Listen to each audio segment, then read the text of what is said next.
everyone, welcome back to another episode of Roaming Riverdale. Today we have a very special guest, an alumni graduate from 2020, Justin Alter. Hi Justin, how are you? I'm doing fantastic. How are you? Welcome back to Riverdale. Happy to be back. I know, it must be surreal, right? It's crazy. I remember walking these halls first time when I was maybe 14 years old, and I mean, things have changed, but at the same time, they're still very similar. Yes, wonderful. So I hear some great things that you're doing. You're now a senior at Sacred Heart, right? I am. So can you tell me what's your major and what have you been doing there? So I am a major in sports broadcasting, which means I film all of the Sacred Heart games live, and I've been doing some directing, some audio work. I've done a little bit of replay, but what I've mainly done, and this is what I want to do further for a career, is something called technical directing. And it's has a giant board with multiple buttons on it, and that changes camera angles, graphics, replays, and it just really helps with the whole visual aspect of the show.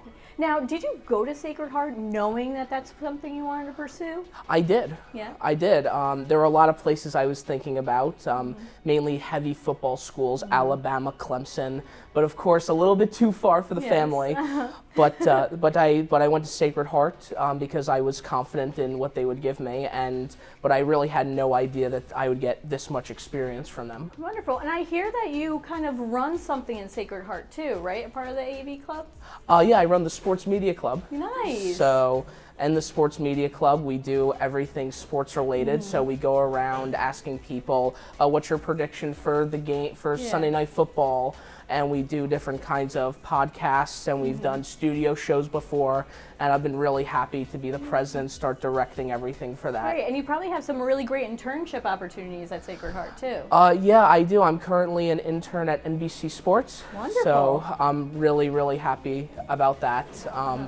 But I want to really give credit to the education I learned at Riverdale to really push me that extra length. Nice, thank you. And a lot to do with Mr. Trina and the TV media absolutely. courses that we have here at Riverdale. Absolutely. So wonderful. So now we're coming to kind of the conclusion of our show where we do our Fast Five, where I ask you fast questions and you give me fast replies, okay? Favorite place in Riverdale or River Edge? Ooh, Joseph's. Ooh, very good. Pizza, right? Yep. Nice. Pizza. What's your favorite pizza there? Just a pepperoni slice. Pepperoni, classic, right? Yeah, can't go wrong. No. What's your favorite color? Purple. Purple. Nice. Yeah. What's your favorite song? I'm gonna say Godzilla by Eminem. Ah, good one. Classic also. And what's your favorite sport to actually broadcast and work with during your experience? Gotta love basketball. Basketball, why? I love the fast-pacedness of basketball. I love how you can do different angles in the game, kind of get some shots on the free throw line. You can get some people on the floor itself, which is something you can't do in football, for example. And there's always a lot of people in the Sacred Heart crowd, so a lot of people cheering that you can get some great shots of as well. Wonderful. Thank you so much for being with us, and thank you everyone for watching our first ever alumni episode of Roaming Riverdale. Go Hawks!